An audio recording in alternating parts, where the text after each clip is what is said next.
Hi viewers, எல்லோருக்கும் வணக்கம். இன்னைக்கு சிந்து பைரவி நாடகத்தில் செழியன் அவரை கடத்திட்டு போன ஆளுங்களை கண்டுபிடிச்சிடுறாரு. கண்டுபிடிச்ச உடனே ஓடி போய் துரத்திக்கிட்டே போகிறாரு. அவனுங்களும் ஓடிடுறானுங்க.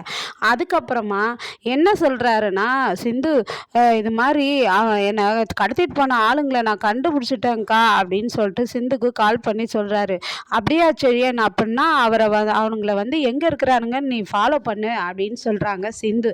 உடனே சிந்துவும் சிவா கிட்ட சொல்கிறாங்க, டாக்டரே டாக்டரே, செழியன் கடத்திட்டு போன ஆளுங்களை செழியன் கண்டுபிடிச்சிட்டாராம், அதனால் இந்த இடத்துல இருக்கிறாங்கன்னு கால் பண்ணாரு அப்படின்னு சொல்லிட்டு சொல்கிறாங்க. உடனே சிந்துவும் சிவாவும் போகிறாங்க. அவரை போய் துரத்தி பிடிக்கிறாங்க. துரத்தி பிடிச்சதும் என்னன்னா சரியான அடிக்கிறாருங்க சிவா. செம்மையாக அடித்து செழியனும் அவரும் இது பண்ணி இழுத்துக்கிட்டு போலீஸ் ஸ்டேஷனில் கொடுக்குறாங்க. சஞ்சயும் வந்துடுறாரு. சஞ்சய் வந்ததும் என்ன அப்படின்னாக்கா, இல்லை இவன் இசைக்கு தான் காயத்ரி கல்யாணத்தில் செழியனை கடத்தியிருக்கான், இவனுங்க சொல்லி தான் கடத்தியிருக்கிறானுங்க அப்படின்னு சொல்லிட்டு சொல்கிறாங்க. பிடிச்சி கொடுக்குறாங்க. உடனே அந்த ரவுடியை கேட்டால் உண்மையை ஒத்துக்கவே மாட்டேங்கின்றான். அதுக்கப்புறம் சஞ்சய் என்ன பண்ணுறாருன்னா, இவனுங்களை சட்டையை கழிட்டு லாடம் கட்டுங்க, அப்போ தான் இவனுங்க ஒத்துப்பானுங்கன்னு சொல்லிட்டு சட்டையை கழிட்டு சரியான அடிக்கிறாங்கங்க.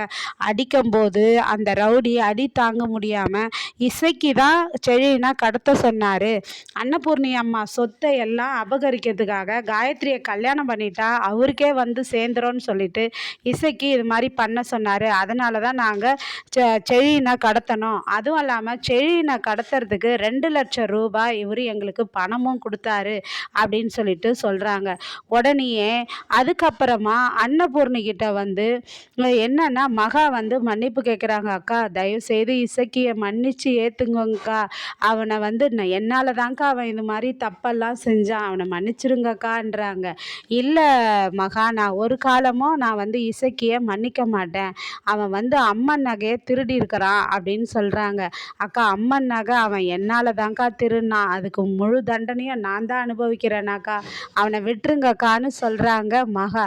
அப்போவும் நான் ஒத்துக்க மாட்டேன், நான் இசக்கியை மன்னிக்கவே மாட்டேன் அப்படின்னு சொல்லிட்டு அன்னபூர்ணியும் போயிடுறாங்க. அதுக்கப்புறமா காயத்ரி கிட்ட கேட்குறாங்க. அன்னபூர்ணி சொல்லிட்டு போனதும் மகா என்ன நினைக்கிறாங்கன்னா, ஏ அன்னபூர்ணி, நீ என் இசக்கியை மன்னிக்க மாட்டேன் நான் சொல்கிற, இசக்கியை மன்னிச்சு நீ ஏற்றுக்கிட்டு குடும்பம் நடத்தலைன்னா காயத்ரியை குடும்பம் பண்ண சொல்லலைன்னு வச்சுக்கியேன், நான் நினச்ச காரியம் நிறைவேறலன்னு வச்சுக்கியேன், உனக்கும் காயத்ரிக்கும் சோத்தில் விஷம் வச்சிருவேண்டி அப்படின்னு சொல்லிட்டு மனசுக்குள்ளவே நினைக்கிறாங்க.